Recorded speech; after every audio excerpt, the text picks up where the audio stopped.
प्राचीन समय की बात है। एक नगर में एक बड़ा व्यापारी रहता था। वह जहाजों में माल लदवाकर दूसरे देशों में भेजा करता था। वह जिस प्रकार अधिक धन कमाता था, उसी प्रकार जी खोलकर दान भी करता था। परंतु उसकी पत्नी अत्यंत कंजूस थी। वह किसी को एक दमड़ी भी दान नहीं देती थी। एक बार सेठ जब दूसरे देश व्यापार करने गया तो पीछे से बृहस्पति भगवान साधु का वेश धारण करके व्यापारी की पत्नी के समक्ष उपस्थित हुए और भिक्षा मांगने लगे। तब व्यापारी की पत्नी ने साधु महाराज से कहा, हे साधु महाराज, मैं इस दान और पुण्य से तंग आ गई हूँ। आप कोई ऐसा उपाय बताए जिससे मेरा सारा धन नष्ट हो जाए और मैं आराम से रह सकूं। मैं यह धन लूटता हुआ नहीं देख सकती। बृहस्पति भगवान ने कहा, हे देवी, तुम बड़ी विचित्र हो। संतान और धन से कोई दुखी होता है भला? अगर अधिक धन है तो इसे शुभ कार्यों में लगाओ, कुंवारी कन्याओं का विवाह करवाओ, विद्यालय और बाग बगीचों का निर्माण कराओ। ऐसे पुण्य कार्य करने से तुम्हारा लोक परलोक सार्थक हो सकता है। परंतु साधु की इन बातों से व्यापारी की पत्नी को खुशी नहीं हुई। उसने कहा, मुझे ऐसी धन की आवश्यकता नहीं है जिसे मैं दान में दूं। तब बृहस्पति देव बोले, यदि तुम्हारी ऐसी इच्छा है तो तुम एक उपाय करना। 7 बृहस्पतिवार घर को गोबर से लिपना और अपने केसों को पीली मिट्टी से धोना। केसों को धोते समय स्नान भी करना। व्यापारी से हजामत बनाने को कहना। भोजन में मांस मदिरा खाना। कपड़े अपने घर धोना। ऐसा करने से तुम्हारा सारा धन नष्ट हो जाएगा। इतना कहकर बृहस्पति भगवान अंतर ध्यान हो गए। व्यापारी की पत्नी ने बृहस्पति देव के कहे अनुसार 7 बृहस्पतिवार वैसा ही करने का निश्चय किया। केवल 3 बृहस्पतिवार बीते कि उसके समस्त धन संपत्ति नष्ट हो गई और वह परलोक सिधार गई।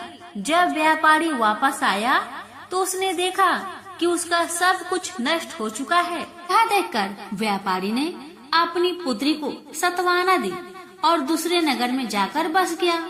वहाँ वह जंगल से लकड़ी काटकर लाता और शहर में बेचता था।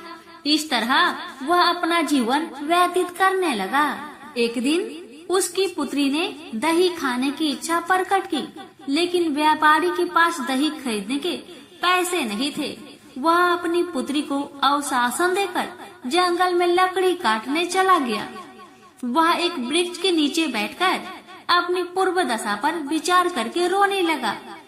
उस दिन बृहस्पतिवार का दिन था।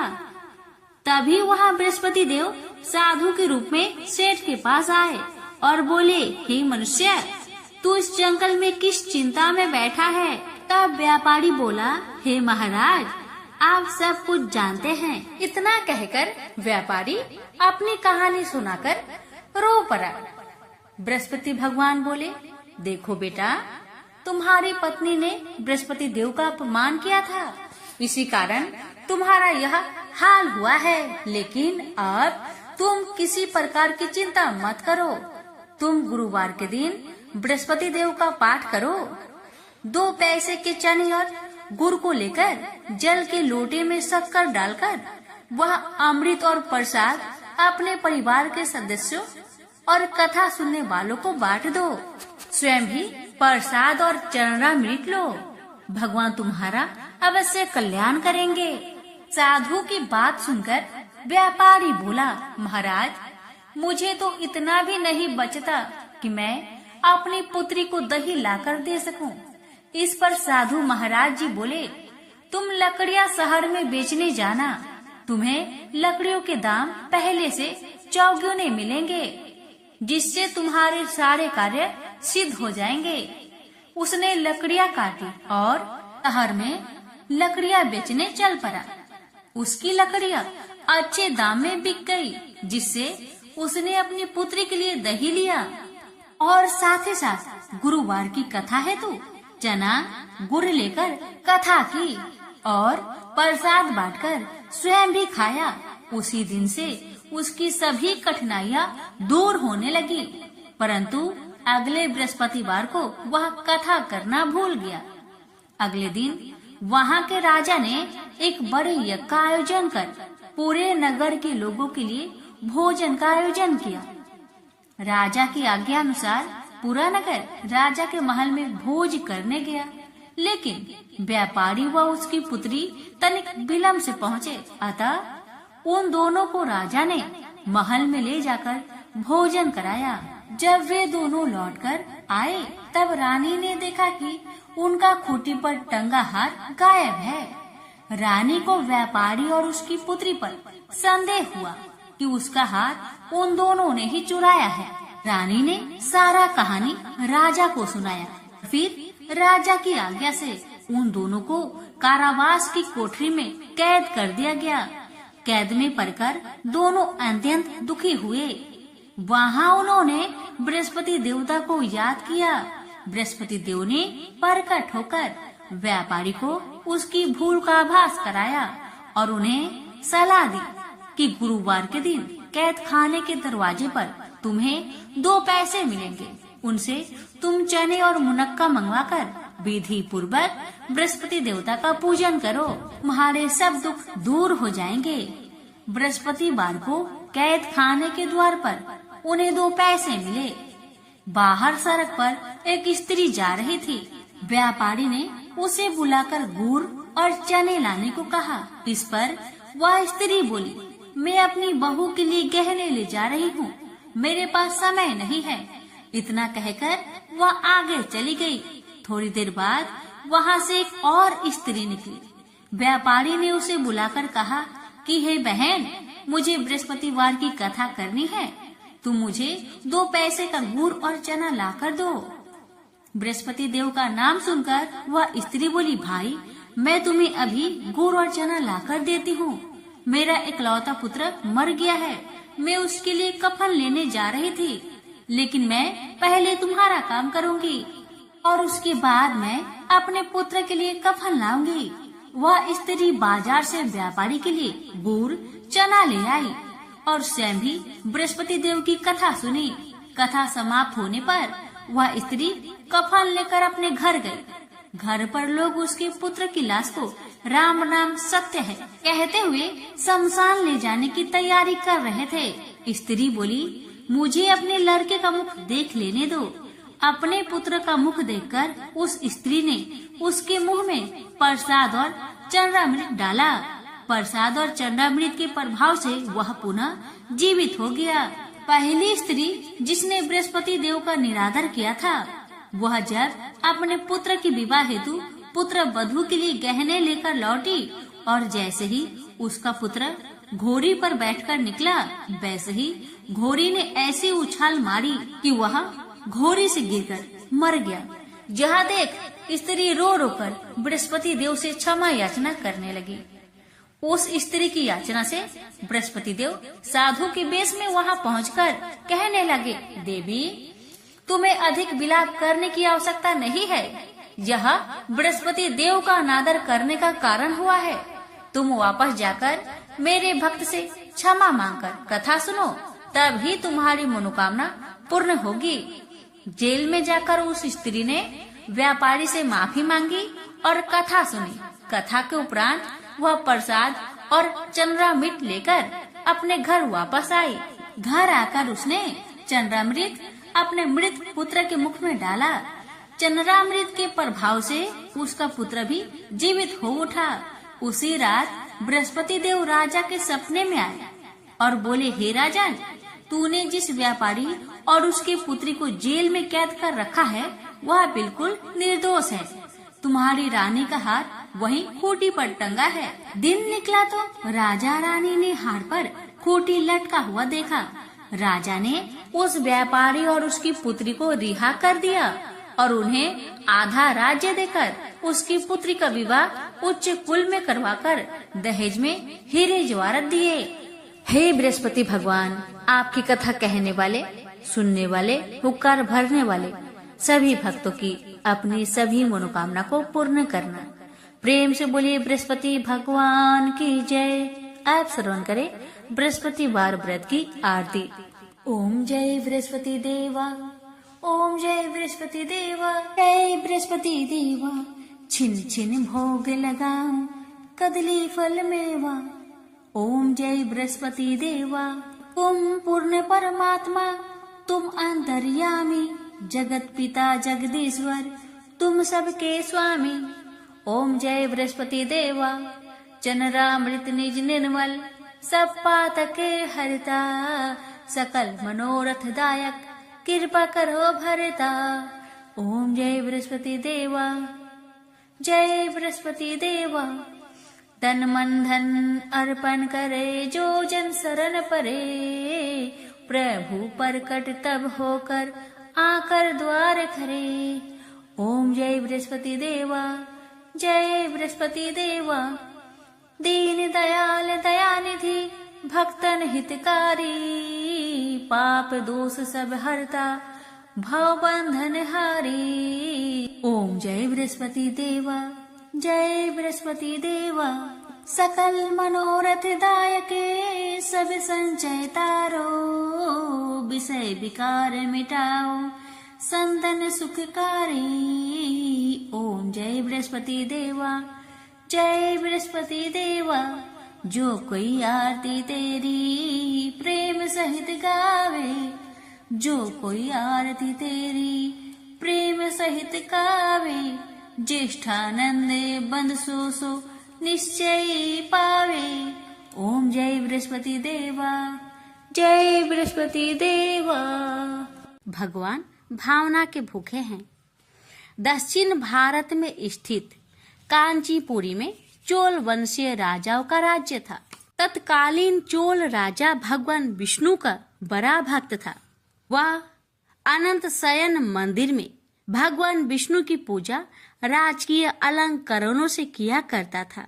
मूर्ति की श्रृंगारिक पूजा कर उसके मन में यह अहंकार भी पैदा होता था कि ऐसे दिव्य अलंकरणों से भगवान की श्रृंगारिक पूजा अन्य कोई नहीं करता। एक दिन वह पूजा करके उठा ही था कि इतने में उसके नगर का एक दीनहीन ब्राह्मण विष्णुदास हाथ में तुलसी तथा जल भरा कलश लेकर आया। पहले तो उसने भगवान को दंडवत प्रणाम किया, फिर कलश का जल भगवान के चरणों में उड़ेल कर तुलसी दल चढ़ा दिया। साथ में वह ओम नमो भगवते वासुदेवाय का मंत्र जपता जाता था। राजा खरा यह सब देख रहा था। ब्राह्मण के जल डालने से राजा द्वारा अर्पित पूजा सामग्री तथा श्रृंगार बह गया और भगवान के चरणों में रह गया केवल तुलसी दल। राजा को बड़ा क्रोध आया। कहने लगा, अरे दरिद्र ब्राह्मण, मैंने भगवान का कैसा श्रृंगार किया था। भगवान की यह मूर्ति कैसी राजकीय शोभा पा रही थी। तूने जल चढ़ाकर सब धो दिया और रख दिया तुलसी की ये जंगली पत्ते। ब्राह्मण राजा की क्रोध भरी बात सुनकर विनती करते हुए बोला, राजन, मैं दरिद्र ब्राह्मण हूँ।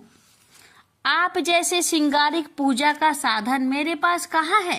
मैं तो जो कुछ पाता हूँ उसी को भक्ति भाव से भगवान के चरणों में चढ़ाकर प्रभु कृपा से सुखी हो जाता हूँ। अलंकरण, दिव्य पुष्प, फल आदि से गर्वित होकर पूजा करे या भक्ति भावना से प्रभु के आगे केवल विनीत होकर हाथ जोड़ दे, इससे भगवान को क्या लेना। भगवान को तो भक्ति और भावना चाहिए। महाराज, मुझे क्षमा करे। राजा ने कहा, तुझे अपनी भक्ति पर गर्व है। तूने कोई देव मंदिर बनवाया है, कभी यज्ञ दान तप किया है, भगवान को संतुष्ट करने वाला कोई भी काम तूने कभी किया है। ब्राह्मण ने कहा, हे राजन, मैं तो अपनी दीनहीन पूजा से इतना संतुष्ट हो जाता हूँ कि लगता है जैसे भगवान संतुष्ट हो गए। यह देव मंदिर आपका बनाया हुआ है। मेरी पूजा से आपकी श्रृंगारिक पूजा खराब होती है, तो मैं कल से अपने घर पर ही भगवान का मिट्टी का कोई विग्रह रखकर पूजा कर लिया करूंगा। यह कहकर ब्राह्मण चलने लगा तो राजा ने कहा, अच्छा तो भक्त ब्राह्मण मेरी भी बात सुन ले। भगवान विष्णु किस पर प्रसन्न होकर पहले किसको दर्शन देते हैं इसे सब लोग देखेंगे। ब्राह्मण ने इस चुनौती को जैसे सुना ही नहीं, चलते चलते धीरे से बोला, भगवान का तो मुझे मेरी हर सांस में आभास होता रहता है।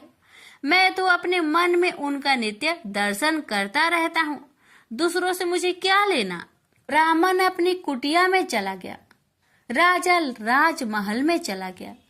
ब्राह्मण ने उस मंदिर में जाना छोड़ दिया, अपने घर पर ही विष्णु भगवान का एक छोटा सा बिगड़ा ले आया और उसी का भक्ति भाव से पूजन कर कुछ भी रूखा सूखा होता भगवान को भोग लगाने के बाद खुद भोजन करता था। यह उसका नित्य का नियम था। उधर राजा अपने देव मंदिर में अपनी पूजा विधि से स्वयं ही प्रसन्न होता और अपनी पूजा पर गर्व करता। उसने अपनी यज्ञशाला में मुग्दल को आचार्य बनाकर एक विशाल राज्योचित यज्ञ प्रारंभ किया। राजा को एक बड़ा यज्ञ कराने का गर्व हो रहा था। ब्राह्मणगण वेद पाठ करते, राजा को यह अभिमान होता कि वह यज्ञ करा रहा है।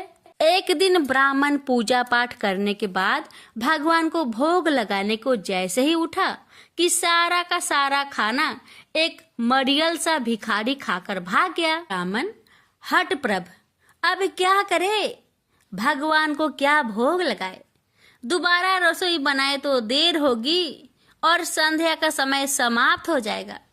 भगवान की इच्छा मानकर भगवान को हाथ जोड़कर कहा, हे भगवान, जब आपके लिए भोग नहीं लगा पाया तो मैं भी भूखा सोऊंगा। ब्राह्मण ने रात भूखे ही बिता दी। दूसरे दिन भी भूख के समय ऐसी ही घटना घटी। ब्राह्मण भगवान को बिना भोग लगाए भूखा ही सो गया। उसे आश्चर्य हुआ कि कौन भोग के समय चुपके से आकर रसोई का सारा खाना खा जाता है। तीसरे दिन वह सावधान था।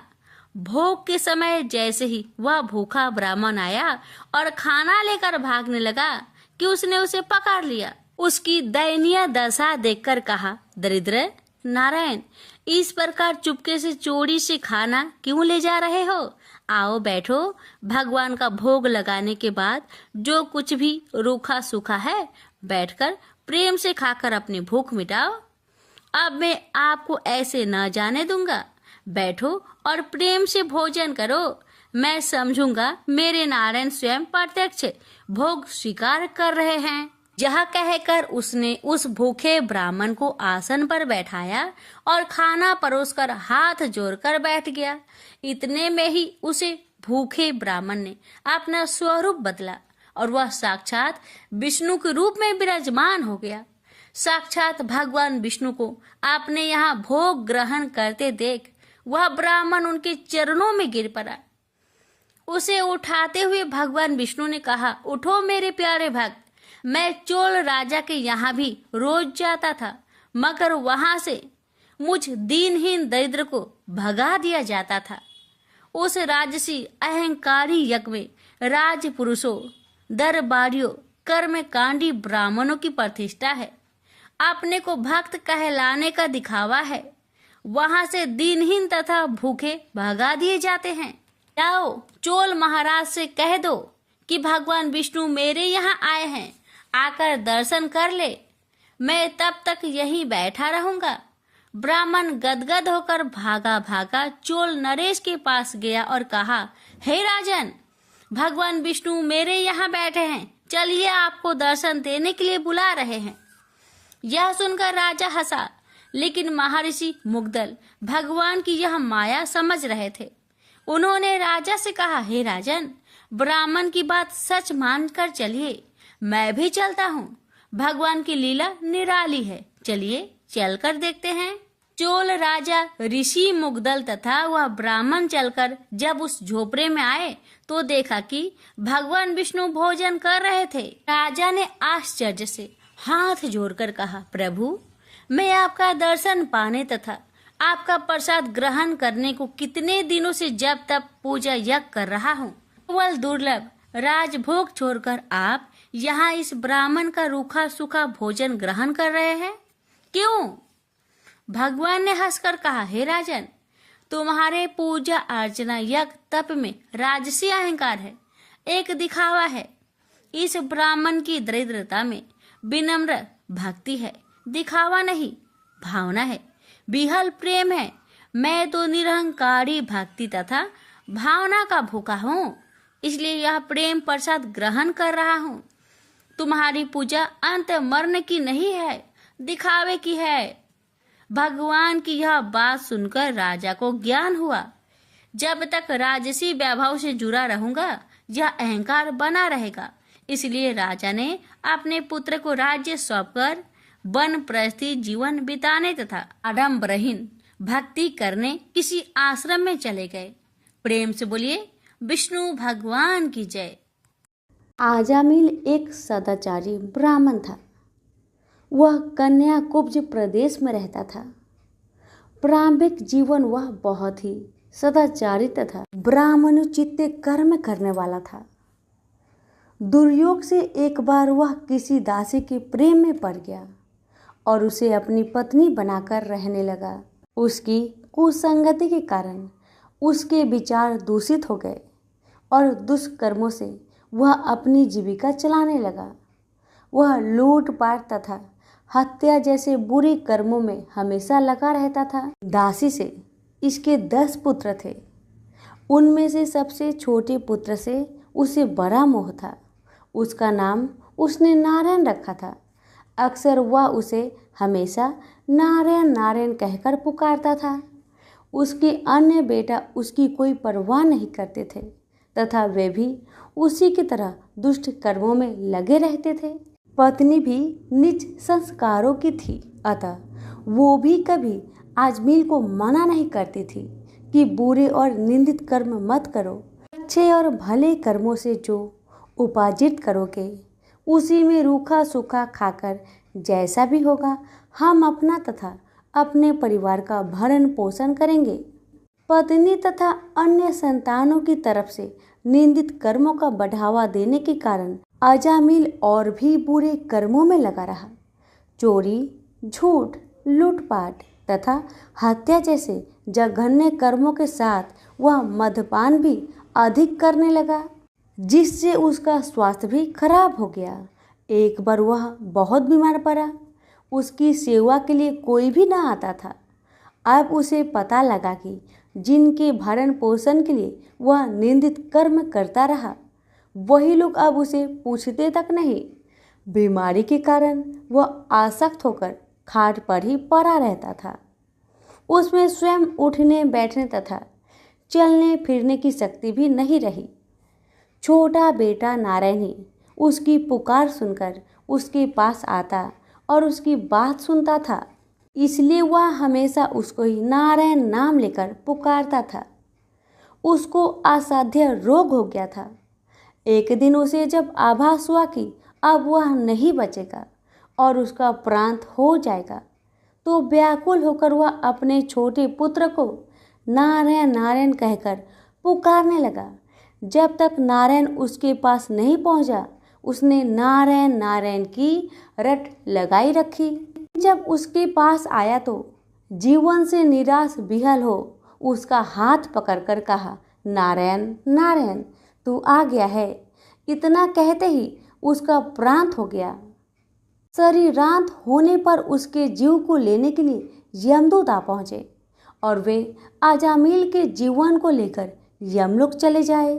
इससे पहले ही बैकुंठ से विष्णु के दूत आ गए और उन्होंने यमदूत से कहा, अजामिल के जीव को तुम लोग नरक में नहीं ले जा सकते। मरते समय इसने कई बार विष्णु को नारायण नारायण कहकर पुकारा था, अतः अब यह जीव स्वर्ग का अधिकारी है। यमदूत हंसकर बोले, इसके सारे जीवन का लेखा जोखा चित्रगुप्त की ही बही में लिखा है। उसके अनुसार यह पूरे जीवन में हमेशा निंदित और पाप कर्म में लिप्त रहा। तुम जो नारायण की बात करते हो, यह नारायण के रूप में विष्णु भगवान को नहीं पुकार रहा था। ये तो अपने छोटे बेटे को उसका नाम लेकर पुकार रहा था। विष्णु दूतों ने कहा, प्रारंभिक जीवन में यह सत्कर्मी था। एक स्त्री की कुसंगति में पड़कर इसने पाप कर्म किए हैं। इस सब के बाद बेटे के नाम के बहाने ही सही ये हमेशा नारायण नारायण कहता रहता था और अंत समय तो इसने नारायण नारायण कहते हुए अपने प्राण त्यागे हैं। इसलिए यह जीव इतने पुण्य से ही स्वर्ग का अधिकारी है। इसको हम स्वर्ग ले जाएंगे। इस प्रकार आजामिल नारायण के नाम की महिमा से स्वर्ग का अधिकारी बना। तो प्रेम से बोलिए लक्ष्मी नारायण की जय। अब श्रवण करें बृहस्पति देवता की आरती। ओम जय बृहस्पति देवा, जय बृहस्पति देवा, छीने छीने भोगे लगाऊं कदली फल मेवा। ओम जय बृहस्पति देवा, तुम पूर्ण परमात्मा, तुम अंतर्यामी, जगत पिता जगदीश्वर, तुम सबके स्वामी। ओम जय बृहस्पति देवा, चरणामृत निज निर्मल, सब पातक हरता, सकल मनोरथ दायक, कृपा करो भरता। ओम जय बृहस्पति देवा, तन मन धन अर्पण कर, जो जन शरण परे, प्रभु पर कट तब होकर, आकर द्वार खरे। ओम जय बृहस्पति देवा, दीन दयाल दयानिधि, भक्तन हितकारी, पाप दोष सब हरता, भव बंधन हारी। ओम जय बृहस्पति देवा, सकल मनोरथ दायक, सब संचय तारो, विषय विकार मिटाओ, संतन सुखकारी। ओम जय बृहस्पति देवा, जो कोई आरती तेरी प्रेम सहित गावे, ज्येष्ठानंद बंद सो निश्चय पावे। ओम जय बृहस्पति देवा। प्रेम से बोलिए बृहस्पति देव की जय।